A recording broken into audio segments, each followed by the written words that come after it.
times, when men were knighted from father to son, you would be Sir John now."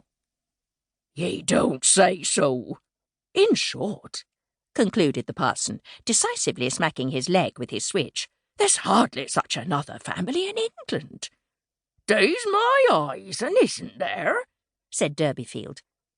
"And here have I been knocking about year after year from pillar to post, as if I was no more than the commonest fellow in the parish.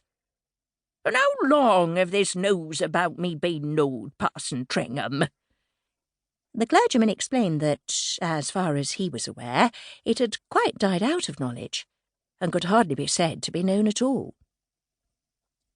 His own investigations had begun on a day in the preceding spring when, having been engaged in tracing the vicissitudes of the D'Urberville family, he had observed Durbeyfield's name on his waggon, and had thereupon been led to make inquiries about his father and grandfather till he had no doubt on the subject. "At first I resolved not to disturb you with such a useless piece of information," said he. "However, our impulses are too strong for our judgment sometimes. I thought you might perhaps know something of it all the while." "Well, I have heard once or twice 'tis true that my family had seen better days afore they came to Blackmore, but I took no notice of it, thinking it to mean that we had once kept 2 horses where we now keep only 1. I've got a wold silver spoon, and a wold graven seal at home too, but Lord, what's a spoon and seal? And to think that I and these noble D'Urbervilles were one flesh all the time. 'Twas said that my great-grandfather had secrets, and didn't care to talk of where he came from. And where do we raise our smoke now, parson, if I may make so bold? I mean, where do we D'Urbervilles live?" "You don't live anywhere.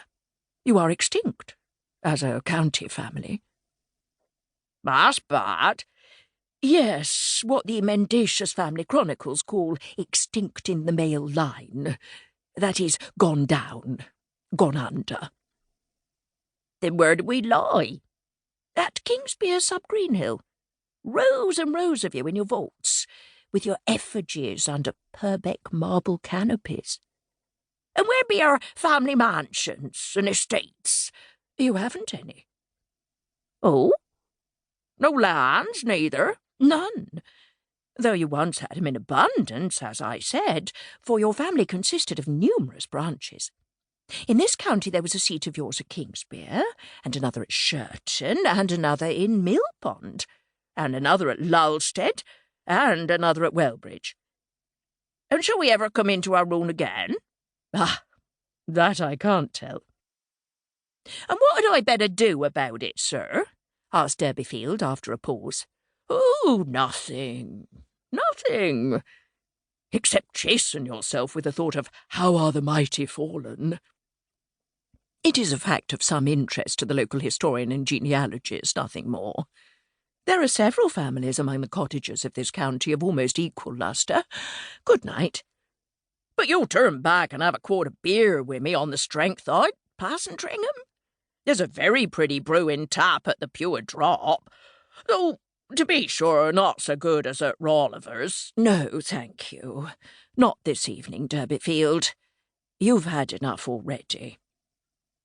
Concluding thus, the parson rode on his way, with doubts as to his discretion in retailing this curious bit of law.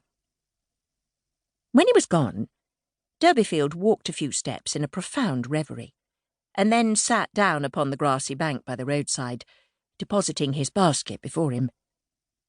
In a few minutes a youth appeared in the distance, walking in the same direction as that which had been pursued by Durbeyfield. The latter, on seeing him, held up his hand, and the lad quickened his pace and came near. "Boy, take up that basket.